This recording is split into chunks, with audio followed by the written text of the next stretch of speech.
Hello, everyone, and welcome to EnglishPod. My name is Marco. My name is Catherine, and today we're talking about a very, very important part of conversations in English. That's right. Today we are introducing a new series all about small talk.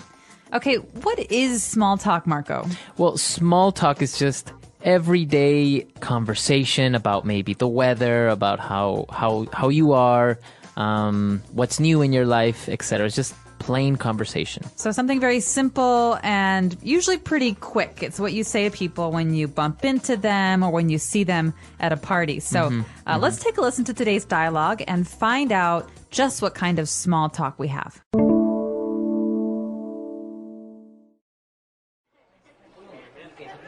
Hey, Michelle, this is my friend James. He's visiting Shanghai from New York. Oh, hi, James. Nice to meet you. So, are you visiting for business or pleasure? Well, actually, a little of both. I'm meeting some business contacts, but I'm also taking some Mandarin classes, too. Oh, that's cool. How's it going? Well, I'm finding the classes pretty tough, actually. But I'm having a great time in Shanghai. It's really an amazing city. It sure is. Are you staying for long? Only 2 weeks, unfortunately. I wish I could stay longer, but... Well, listen, if you need someone to show you the sights, then just call me. I'm having a little get-together at my new apartment next week, so if you want to drop by then... That sounds great. I'd love to. Let me take down your number, Michelle. All right, we're back. So now let's take a look at a lot of great phrases that we've picked out for you, this time on Fluency Builder. Fluency Builder. All right, so we've got 2 fluency builders today, so we're going to be exploring a lot of different phrases. We've got 3 now. The first one is very, very common. You hear this phrase, nice to meet you. Right, so obviously if you meet someone new, you're introduced by your friend or something, you can just say, hi, nice to meet you.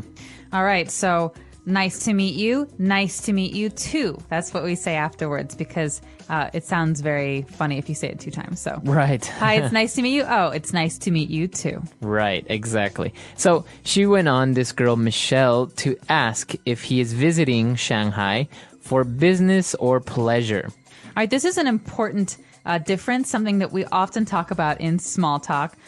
You can travel for business. That means business trips. Or you can travel to see different sights and have fun. That's called pleasure. And so we often hear this phrase, business or pleasure. Right, so if someone comes to your country, you say, so are you here for business or pleasure? Oh, I'm here on business, or I'm here to see the sights. Okay, very good. And so James is actually in Shanghai doing both things. He's on a business trip, but he's also taking Mandarin classes. And so Michelle went on to say, that's great. How's it going? All right, you're going to hear this all the time in English. We say, how's it going to our friends and family. I wouldn't say it in a formal occasion with my boss or with my teacher, but it's very casual, very informal, and it's a way to ask how things are. Right. So you're taking classes. How's it going? Exactly. So this basically means how are the classes going? How is everything? Right. Or you could say, oh, Marco, I haven't seen you in a while. How is it going? And that's another way of saying hi to someone or saying, how are you? How are you? How have you been recently? So there are 2 differences in that phrase there. In this case, Michelle is asking how the Mandarin classes are going. How is it? Is it good? Is it bad? Is it difficult? Is it easy? Etc. But if you say to someone, hi, I haven't seen you for such a long time. How's it going? That's more of a how are you type thing. That's like, how's your life going? Exactly. So just think about what you're talking about. Are you talking about general situations like a person's life? Or are you talking about maybe lessons or class or job? That's right. Okay, so we're going to take a break here. Let's listen to the dialogue again, and we'll be back in a little bit with more phrases.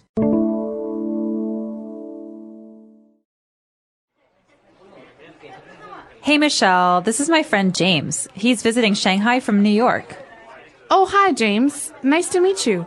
So, are you visiting for business or pleasure? Well, actually, a little of both. I'm meeting some business contacts, but I'm also taking some Mandarin classes, too. Oh, that's cool. How's it going? Well, I'm finding the classes pretty tough, actually. But I'm having a great time in Shanghai. It's really an amazing city. It sure is. Are you staying for long? Only 2 weeks, unfortunately. I wish I could stay longer, but... Well, listen, if you need someone to show you the sights, then just call me. I'm having a little get-together at my new apartment next week, so if you want to drop by then... That sounds great. I'd love to. Let me take down your number, Michelle. All right, we're back. So now let's take a look at Fluency Builder Part 2. So Michelle at the end of today's dialogue says, if you need someone to show you the sights, then just call me.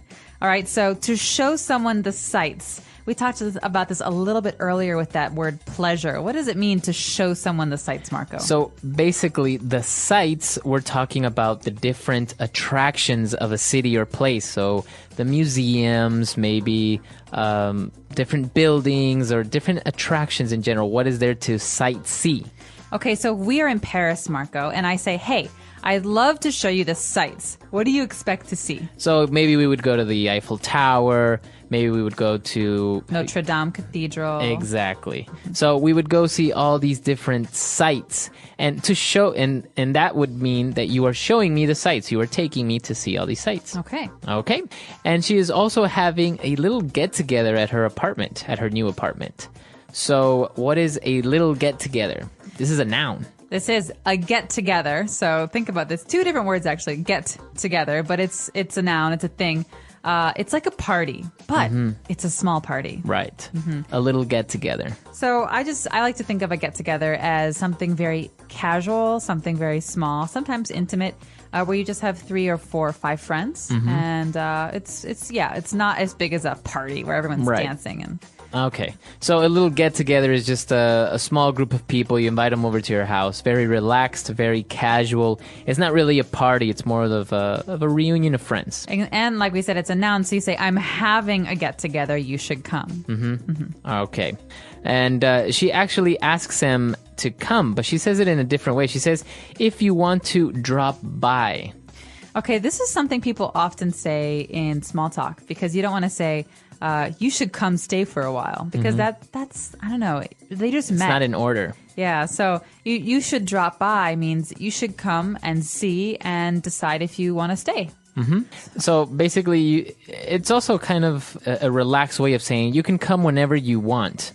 That's during our party or our get together. So if the get together is 9 p.m. to midnight, you can drop by whenever, 10 o'clock, 11 o'clock. So to drop by is to come for a short period. So if we're talking on the phone and I say, I'll drop by your house later on today, that means I'm going to go to your house very quickly at a unexpected time. Yeah, or you could use it in a question, Marco, I really wanted to borrow that DVD. When can I drop by to pick it up? Okay, very, very good. Now let's take a look at our last phrase. Michelle and James decided that they want to keep in touch, and so he said, let me take down your number. Okay, so we're not talking about taking it anywhere. Taking a number anywhere and going somewhere. We're talking about writing something down. So in this case, your number is your phone number. Okay, let me take down your number means let me write down your telephone number. Okay, so it's another way of saying let me write down your telephone number. Take down my phone number. Call me later. That's right. So can I take down your number so I can call you later? Okay. That's another way of asking this question. Very good. All right, so that concludes Fluency Builder. Let's listen to our dialogue one last time, and we'll be back in a bit.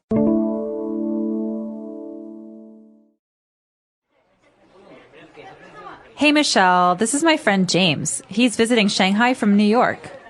Oh, hi, James. Nice to meet you. So, are you visiting for business or pleasure?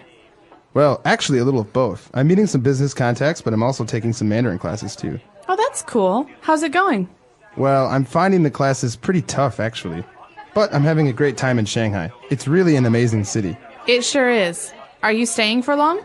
Only 2 weeks, unfortunately. I wish I could stay longer, but... Well, listen, if you need someone to show you the sights, then just call me. I'm having a little get-together at my new apartment next week, so if you want to drop by then... That sounds great. I'd love to. Let me take down your number, Michelle.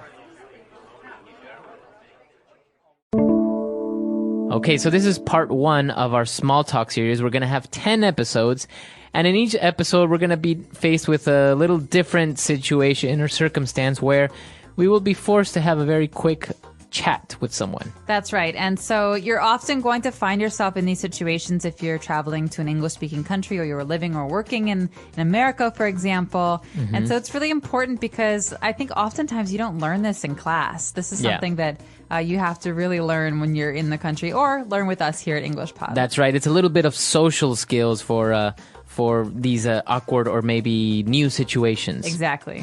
All right, so if you guys have any other questions or doubts, you can find us at EnglishPod.com, and we'll see everyone there. Bye, guys. Bye.